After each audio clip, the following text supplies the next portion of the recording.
최근 자동차 시장의 화두는 친환경차입니다. 전 세계적으로 자국의 탄소 배출에 대한 규제를 강화하고 있는 데다 국내에서는 폭스바겐의 디젤 게이트 사건 이후 친환경차에 대한 소비자들의 관심도 상당히 높아졌는데요. 자동차 업계에서 친환경차는 이제 선택이 아닌 필수가 됐습니다. 각 자동차 업체들은 다양한 친환경차 라인업을 통해 시장을 겨냥하고 가속 페달을 밟고 있습니다. 김혜영 기자와 자세한 이야기 나눠보겠습니다. 안녕하세요. 안녕하세요. 네, 전 세계적으로 친환경차에 대한 관심이 높아지고 있는데요. 네. 우선 국내 친환경차 시장 현황은 어떤가요? 네, 친환경차 시장을 둘러싼 이 주도권 다툼이 굉장히 치열합니다. 각 완성차 업체들은 각 업체를 대표하는 친환경차를 속속 내놓으면서 지지부진했던 친환경차 시장의 파이도 커지고 있습니다. 우선 친환경차는 크게 하이브리드, 플러그인 하이브리드, 전기차 등으로 나뉠 수가 있습니다. 전기차로 가는 중간다리 성격인 하이브리드와 플러그인 하이브리드는 모두 내연기관과 즉 엔진과 전기모터가 동시에 장착되어 있는 형태입니다. 전기모터로 달리다가 전기가 떨어지면 휘발유로 갈 수 있는 겁니다. 이 둘의 차이는 외부 충전 여부인데요. 하이브리드는 엔진과 전기모터의 힘을 적절하게 조합해 차량을 구동합니다. 휘발유 주행 시 발생하는 운동에너지를 전기에너지로 변환하는 방식이기 때문에 별도로 충전할 필요가 없습니다. 그러나 플러그인 하이브리드는 전기 콘셉트에 플러그를 꽂아 배터리로 충전을 해야 합니다. 그리고 순수 전기차는 엔진이 아예 탑재되지 않은 외부 충전을 통해 전기모터로만 자동차를 운영하는 형태를 뜻합니다. 지난해 판매된 자동차 중 친환경차의 비중은 4.4%입니다. 다소 미미한 수준이 아니냐라고 할 수 있지만 2015년 판매 비중과 비교하면 1.7%포인트나 증가한 건데요. 이 중 출시 차종이 압도적으로 많은 데다 상대적으로 가격이 저렴하고 충전할 필요가 없다는 편의성 때문에 하이브리드에 관한 선호도가 가장 높습니다. 예를 들어 소나타 플러그인 하이브리드가 소나타 하이브리드보다 1,000만 원 가까이 비싼데요.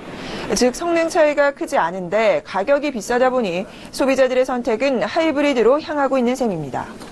실제 친환경차 시장의 비중에서도 92%를 하이브리드가 차지하고 있습니다. 네, 친환경차 시장 중에서도 특히 이 하이브리드에 대한 수요가 가장 높은데요. 네. 이를 잡기 위한 각 업체별 경쟁도 치열하다고요? 네, 맞습니다. 국내 하이브리드 시장을 잡기 위한 완성차 업체들의 신차 출시에 열을 올리고 있습니다. 특히 기아차의 니로가 굉장히 독보적인 존재감을 나타내고 있는데요. 니로는 지난해 4월 출시를 하게 됐고요. 1년 만에 2만여 대 판매고를 올리면서 올해 역시나 인기 행진 중입니다. 니로는 지난해에 이어도 올해도 인기 행진을 이어가면서 내년 역시나 박차를 가하겠다라고 밝히고 있는데요. 내년 1회 충전으로 300km 이상 주행이 가능한 소형 SUV 전기차 스토닉을 내놓고 시장 입지를 공고히 하겠다는 방침입니다. 실제 지난 1분기 국내 하이브리드 판매량은 9천여 대 정도 되고요. 이 중 니로는 4,482대를 팔았습니다.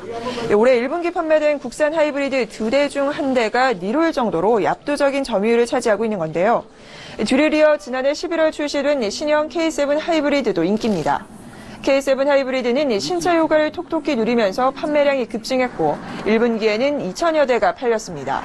이와 함께 지난달 출시된 그랜저 하이브리드와 이달 나온 소나타 하이브리드 역시 판매에 열을 올리고 있는 상황입니다. 네, 친환경차라면 전기차와 관련된 이야기도 빼놓고 갈 수 없겠는데요. 네. 미국 전기차 업체인 테슬라가 국내에 상륙하면서 전기차에 대한 관심도 높아지고 있다고요? 네, 맞습니다. 미국 최대 전기차 업체로 불리죠. 테슬라가 드디어 지난달 국내에 상륙을 했습니다. 2003년도에 설립된 테슬라는 전기차 시장을 이끌고 있는 주역으로 꼽히고 있는데요. 글로벌 완성차 업계의 전기차 게임 체인저로 단숨에 자리매김하게 됐습니다. 국내에서 현재 판매되는 테슬라의 모델은 모델 S 90D입니다. 최대 주행거리는 378km, 제로백은 4.4초, 가격은 1억 2천만 원입니다. 다소 비싼 가격과 10시간 내 완속 충전 규정을 지키지 못하면서 정부의 전기차 보조금 대상에서 제외됐는데요. 그럼에도 많은 소비자들이 큰 관심을 보이고 있는 만큼 전기차 시장 확산에 대한 기대감이 커지고 있습니다. 또 한국제엠의 전기차 볼트도 화제입니다. 지난 17일 사전 계약을 시작한 지 2시간 만에 400대가 완판이 됐는데요. 지금은 볼트를 사고 싶어도 내년에 기약해야만 하는 상황입니다. 볼트 EV는 한 번 충전으로 주행 가능한 거리가 383km입니다. 이는 서울에서 부산까지 갈 수 있는 거리로 경쟁 차종 중 가장 긴 주행 거리를 자랑합니다. 한국 GM은 이 볼트의 장점을 꾸준히 알려서 내년까지 인기를 이어가겠다라는 전략인데요.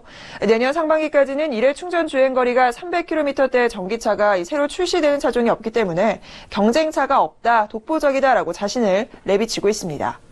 특히 지방 보조금이 지자체별로 다르지만 정부의 보조금이 최대 2,400만 원인 걸 감안하게 되면 동급 차종의 가솔린 모델보다 전기차를 훨씬 저렴하게 살 수가 있습니다. 다만 현재는 전기차 충전 인프라가 열악하다 보니 시장 확대가 더딘 건데요. 정부에서도 충전 인프라 확대에 팔을 걷어붙이고 있는 만큼 향후 전기차 시장의 확장세가 점쳐집니다. 네, 전기차에 이어 수소차도 미래 친환경차 시장을 대표할 차종 중 하나인데 수소차 이쪽에서는 현대차가 발빠르게 움직이고 있다고요?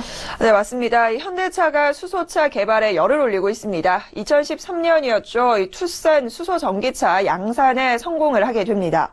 별도의 에너지 소모 없이 수소와 산소를 결합해 전기를 만들어 달리는 수소 전기차는 궁극의 친환경차로 평가받고 있는데요. 어제 개막한 뉴욕 모터쇼에서 현대차의 고급 브랜드 제네시스가 야심차게 선보인 GV80 역시 플러그인 수소차입니다. 수소를 충전해서 전기 모터를 구동하지만 플러그인 방식으로 배터리를 직접 충전할 수도 있는 건데요. 전기차 아이오닉 일렉트로닉과 수소차 투싼을 양산 중이지만 이 두 가지 기술을 결합한 모델은 이번이 처음입니다. 이에 따라 현대차는 내년 평창 동계올림픽에 맞춰서 양산형 신차를 내놓겠다라는 계획을 밝힌 바 있습니다. 네, 친환경차 시장에 대해 김혜영 기자와 이야기 나눠봤습니다. 오늘 말씀 고맙습니다.